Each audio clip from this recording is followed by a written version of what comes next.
चलिए शादी संपन्न हुआ, लेकिन ये दुल्हा बाबू को कहना चाहते हैं, बेटा ये जो खुशी से जो तुम ताली बजा रहा है ना, ये 2 महीना का खेल है। 2 महीना बाद टिकली, पाउडर, अलता, लिपस्टिक जब जोड़ोगे ना बेटा, जब गाँठ फटेगा तो पता चलेगा कि ये खुशी दुख में कैसे बदलता है। और ये ताली बजा रहे हो ना, ये खुद हलाल हो रहे हो तुम। 2 महीना बाद पता चल जाएगा।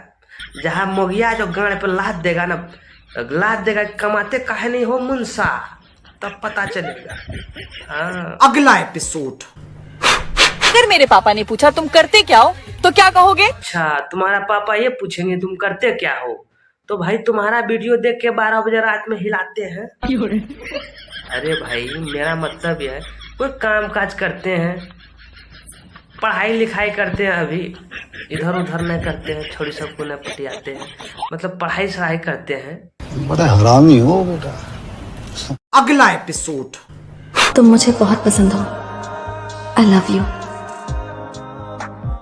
लेकिन हम तुमको पसंद नहीं करते हैं, क्योंकि तुम्हारा ढेर के भतार होगा तो ढेरी सैया होगा। ढेरी सैया वाले को हम थोड़ा पसंद करते हैं। हमको तो सिंगल चाहिए जो रजाई में घुस के। समझ रहे हो? समझ रहे हो? तो फ्रेंड वीडियो को करते हैं समाप्त। बज गया है 12। अगर हमारी वीडियो आपको अच्छी लगी हो तो like, comment, subscribe, bell icon को जरूर दबाएं, ताकि हमारे हर आने वाली वीडियो आप तक पहुंचे। इससे भी धमाकेदार वीडियो आएगी, बस चैनल को सब्सक्राइब कर लीजिए, बेल आइकन को दबा लीजिए। लव यू, बाय बाय, मिलते हैं फिर नेक्स्ट ताबड़तोड़ वीडियो में। ठीक बा, चलो बाय बाय।